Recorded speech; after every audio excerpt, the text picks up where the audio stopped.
Donc bonjour à tous, aujourd'hui je vous retrouve pour une nouvelle vidéo point lecture, update lecture, donc c'est parti. Déjà j'ai lu en VO donc une série que j'ai commencé il y a déjà des années de cela, donc c'est les Hades Sandman de Tini Cole, donc c'est la version en anglais, Darkness Embraced, donc c'est une série que j'aime beaucoup, c'est une dark romance par contre, avec... franchement, par rapport au premier tome, ça parle tout simplement d'un groupe de motards et des sectes. Voilà. Donc, en gros, pour le premier tome, nous avons un groupe de motards qui va, en gros, délivrer des jeunes filles qui étaient dans des sectes. Et les sectes étaient horribles. Voilà, c'est des sectes, comme vous connaissez les sectes, quoi. Donc,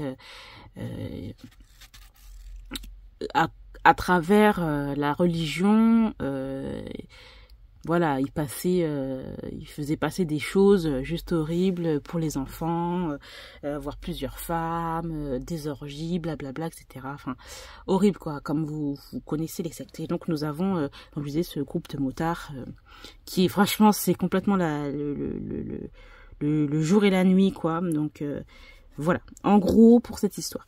Donc là, nous sommes au tome 7, déjà, si je me trompe pas. Je sais plus, je crois que c'est le tome 7. Et donc, nous sommes avec... Donc là, la secte a été démantelée. Elle n'existe plus, entre guillemets. Il y aura toujours des sectes, il y aura toujours, voilà, le gars... comment ils appellent ça? Le partisan, le gourou de la secte est mort. Les Hades Sandman les ont tués. Mais le problème qui est là, c'est qu'il y aura toujours une autre personne qui va reprendre le truc. Donc, ils sont toujours là, mais en mode un peu plus discret. Mais ils sont là quand même, parce que les gens qui font partie de la secte ont un réseau incroyable, niveau militaire, niveau politique. Et voilà, il y a beaucoup de choses qui sont cachées. Et donc, dans ce tome-ci, ici, comme je disais, la secte est démantelée. Et donc là, on passe à autre chose. Donc là, on passe avec les histoires de... Comment on appelle ça encore? Je sais plus comment on appelle ça.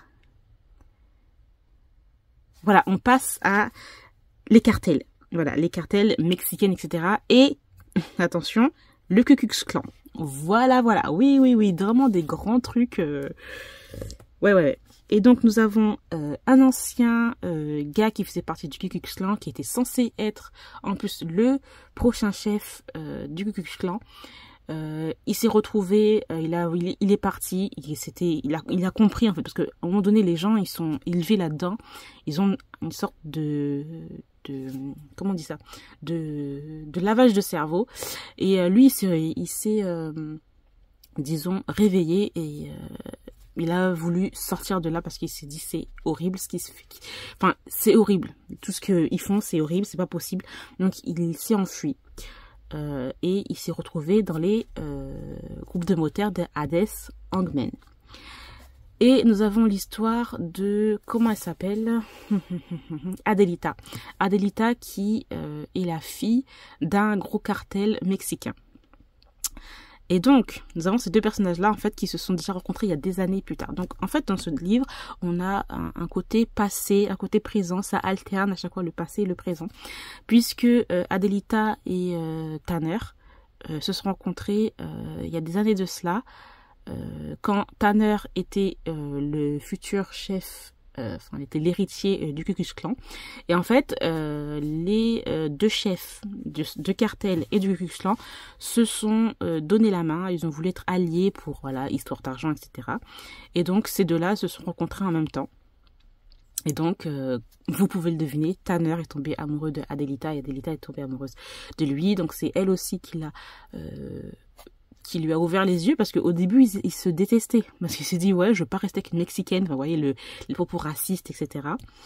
Et au fur et à mesure, ils sont tombés amoureux. Et en fait, c'est un peu grâce à Adelita qui s'est enfuie du Ku Klux Klan. Donc, malheureusement, ils ont dû se séparer parce qu'il y a un truc qui s'est passé. Ils vont se retrouver des années plus tard. Adelita est sur le point, en fait, de se marier avec un autre gars d'un autre cartel. Et voilà, ça, on passe de ça. Franchement, j'ai beaucoup aimé. Ça faisait longtemps que j'avais pas, je m'étais pas remis dans dans cette série. Et franchement, j'ai beaucoup aimé. Donc, il faudrait que je lise la suite, mais je crois, parce que moi, j'ai les anciennes éditions. En plus, c'est tout joli, tout soft matte et tout, etc. Le problème qu'il a, c'est qu'en fait, je crois que cette édition n'existe plus. Alors, si je les trouve, je me prendrai. Parce que les éditions françaises, c'est pas possible. Elles sont trop moches. Elles sont trop moches avec une sorte de vieille bécane, avec un gars avec un torse nu, avec un vieux tatouage. Non, moi, j'aime pas. J'adore ces couvertures. Bon, j'avoue que c'est un peu... hein c'est un petit peu... voilà, quoi. Hein. Mais je trouve qu'elles sont beaucoup plus stylées que les couvertures françaises, clairement. Donc, franchement, j'ai beaucoup aimé. Donc, comme je disais, dark romance, comme vous pouvez le voir, il y a vraiment des sujets, des thèmes un peu, voilà, hein, Ku Klux Klan, cartel, je viens de vous dire, secte, voilà. Bref, et en même temps, nous avons de la romance derrière. Donc, c'est dark romance au niveau des cartels, des Ku Klux Klan, mais c'est pas dark romance au niveau des deux personnages. Il n'y a pas... les personnages étaient déjà amoureux, donc voilà. J'ai bien aimé, j'ai hâte de lire la suite. J'espère que je pourrai trouver cette même édition. Donc voilà. Ensuite, j'ai lu... attention. Donc malheureusement, je ne peux pas vous montrer les images. Les livres, parce que je les ai pas au moment où je suis en train de mettre la vidéo. Mais j'ai lu le tome 2 de la série... de Le sang et la cendre, donc le tome 2, un royaume de chair et de feu, et le tome 3, la couronne d'os et dorée. My God, c'était excellent, donc le tome 1 était super, le tome 2, le tome 3, c'est un autre level. Malheureusement pour le tome 2, j'ai trouvé que c'était hyper lent, on va dire les 2/4 du livre, c'était lent. Et parce qu'en fait, le tome 1 se finit sur une révélation de ouf. Même moi, je m'attendais pas à ça. Je me pensais pas que c'était ça. Et sur le tome 2, on est carrément là-dessus. Et le problème qu'il a, c'est que Poppy, vu qu'elle est un peu têtue, j'ai envie de vous dire, sur les 2/4 du livre, elle est focalisée là-dessus. Et c'est d'un chiant. C'est d'un chiant parce que elle est énervante. On a compris, en fait. Ok, elle s'est fait trahir, mais à un moment donné, on passe à autre chose. Et en fait, c'est redondant, en fait. Et on est que là-dessus. Et elle est franchement énervante. Elle est énervante là-dessus, par rapport à ça. Je peux pas vous dire parce que c'est vraiment un gros spoil, donc je vous dirai pas. Et passer ces 2/4 du livre, on passe à un niveau, à un truc, on passe à des choses. Il y a des trucs qui étaient des révélations incroyables. Franchement, il y avait du vrai, il y a du vrai dans du faux dans du vrai. Poppy, qu'est-ce qu'elle est au final? On a des révélations aussi parce que là, le tome 3, on a cette révélation. Il y a un truc de ouf qui se passe. Quand tu regardes le tome 1 et quand tu passes au tome 3, il y a une... Mais tu te dis, mais waouh! Il y a une évolution de ouf, même pour le personnage de Poppy, qui au début était énervante, comme je vous dis pour le tome 2 là, elle est restée focalisée sur des trucs qui sont hyper chiants, mais sur le tome 3, mais c'est une guerrière. Là, elle est fixe sur ses idées, c'est incroyable. La fin du tome 3 était... Et j'ai tellement hâte de lire le tome 4. Je me suis acheté d'ailleurs la série sur Nyctos.